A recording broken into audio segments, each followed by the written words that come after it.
दोस्तों, आज हम बात कर रहे हैं एक आरटीआई की। और आरटीआई कितना पावरफुल है इस पर हम बात करेंगे, और इस पर भी बात करेंगे कि आरटीआई से हम कहां कहां से क्या क्या मांग सकते हैं। जो हमने एक आवेदन दिया था झारखंड हाई कोर्ट में, तो वहां से जो हमारा एक आरटीआई का जो फाइनल रिपोर्ट आया है या जवाब कह सकते हैं, हम उस पर आज आप लोगों को कुछ शेयर करना चाहते हैं। जानकारी है क्या कि हमने झारखंड हाई कोर्ट में एक आवेदन डाला था। उस आवेदन में मैंने मांगा था कि यदि कोई हाई कोर्ट में, झारखंड हाई कोर्ट में यदि अपना केस के लिए खुद पैरवी करना चाहता है, यानी कि उसको हम लोग पर्सन इन पिटीशन या पिटीशन इन पर्सन उसको कहते हैं, यदि खुद वो अपना केस लड़ना चाहते हैं तो क्या इस तरह की कोई नियमावली है। हमने जो मांगा था उसमें लिखा था कि झारखंड उच्च न्यायालय में किसी व्यक्ति के द्वारा अधिवक्त नियुक्ति किए बिना, अधिवक्ता मतलब कि एडवोकेट के नियुक्ति बिना स्वयं अपना मुकदमा प्रस्तुत पार्टी इन पर्सन और पर्सन इन पिटीशन के रूप में वर्तमान में प्रभावी नियम, मतलब क्या नियम है, उसका कोई दिशा निर्देश है, कोई प्रैक्टिस डायरेक्शन है, स्टैंडिंग ऑर्डर है, सर्कुलर है या अधिसूचना है, तो उसको हम लोग को उपलब्ध कराया जाए। मेन मुद्दा यही था। तो आज 19 अगस्त 2026 है और आज हमें ये जानकारी मिला है।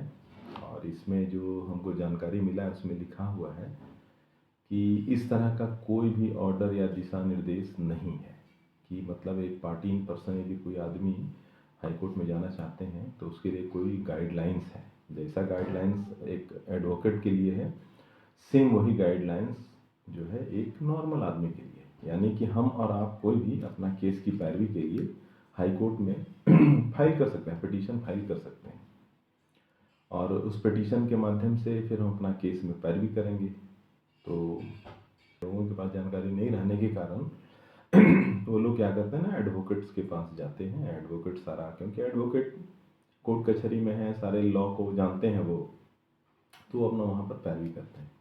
लेकिन एक साधारण आदमी या थोड़ा साधारण से जो कम गरीब के जैसे आदमी है, उसका यदि केस यदि हाई कोर्ट में चला जाए तो उसके पसीने छूट जाते हैं। वकीलों की हज़ारों लाखों रुपए की फीस है, वो कहाँ से आएगा, कैसे आएगा, खेत बेचना पड़ता है।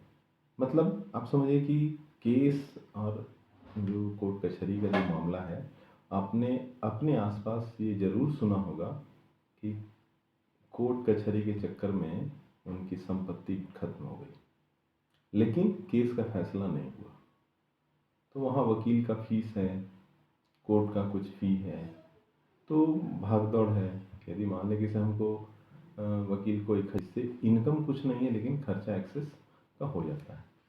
तो खैर, हम ये आप लोगों को बताना चाह रहे थे कि राइट टू इन्फॉर्मेशन एक बहुत ही सशक्त माध्यम है, जिससे आप किसी भी प्रकार की सूचनाओं के लिए आवेदन कर सकते हैं। सूचना मिलेगी, नियम तो है कि 30 दिन के अंदर उनको सूचना मिल जानी चाहिए, लेकिन यहाँ लोग 2-2 साल, 3-3 साल, 4-4 साल के बाद भी नहीं मिल पाती।